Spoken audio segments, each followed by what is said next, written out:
What I want to talk about today is sacred cows in tabletop role-playing, or preconceived notions in tabletop role-playing.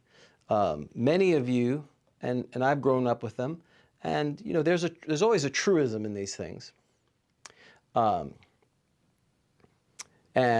one of the truisms that we old school gamers have, the players seal their fate. If they die, it's on them. They're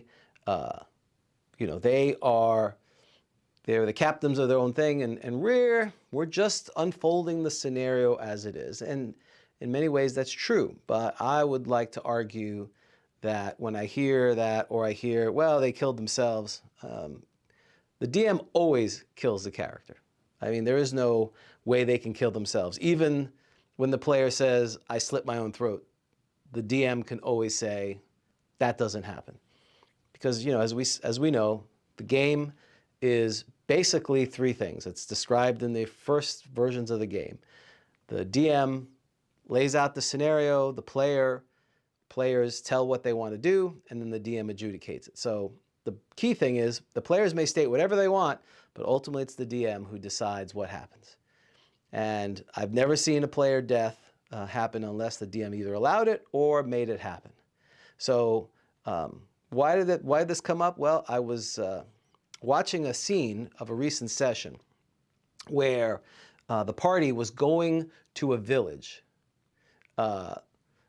Goes to a village, and they need to talk to the village temple priest. And unfortunately, the fighter, he's gotten tired of his character.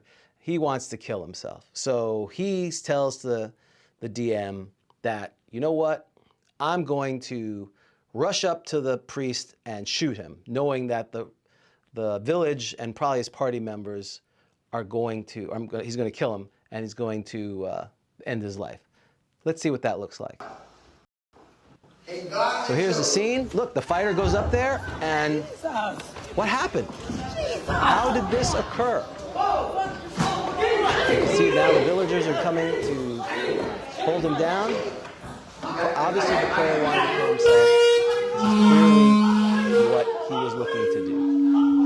And so, of course, you could argue, well, it was divine intervention that happened there. Right? That could have been divine intervention, that he rolled under a 10%. That's in the rules. Or it could have been the DM just said, full stop, nope, you're unable. A force field protects the cleric, and thus it doesn't happen. But either way, the rules, and ultimately the DM has the ability to stop the actions of the players. And so, I think what we're showing is, or what I'm talking about is, ultimately the DM has the power to let someone live or die. And so what you have to see about is there's this continuum of play. This continuum of play that we have to deal with. And it's finding that sweet spot is what we're all seeking. If you give them too much agency, it becomes Monty Hall, it becomes story time, improvisation. If you give them too little, if you do too much and you get so railroady, equivalent to the rocks fall and they die, then they're just passengers in your game. But where is that middle spot? And, again, the core principle that I ascribe to is the DM is a player.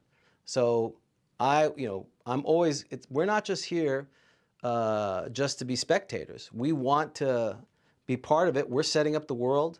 We're setting up the scenarios, and we want to see what the players are going to do, and do it in a way that is exciting, and it challenges us to improv based on what we've set up. But, and also a lot of our joy comes from when the players have a great time and they enjoy the scenario that you've set up. And so what I'm trying to get at is, where are you in this? Are you more of in that scenario where the players have gone off the rails and they want to ruin your campaign? Do you just let the dice roll that they may? Is this a situation where the DM said, okay, roll your to hit, and they rolled a 1, critical miss, and let the chips fall where they have. Do you allow the villagers to take the player and string them up or set them on fire or sacrifice them to their god? Or let's say they rolled a 20 and now they've killed the quest giver, and do you just let the chips fall where they may? Again, I don't think there's a right answer. I think, though, we're always trying to keep this window. Because again, the game is you set the scenario as the dungeon master, the players react, and it is through this window between rocks fall and they die and improv. The smaller the window makes sense. Everyone feels like it's fair, and that's how we move forward. So what do you think about that? Let me know in the comments below. So what do we got here? We've got, he rolled a 1. Yeah, that's one way to adjudicate it. Rolled a 1 and let the chips fall when they may. But you still have the situation is what happens to the villagers? You have to make that call. Are they, do they react? Well, maybe the party's very powerful and you're going to let the villagers, because they're upset, get wiped out.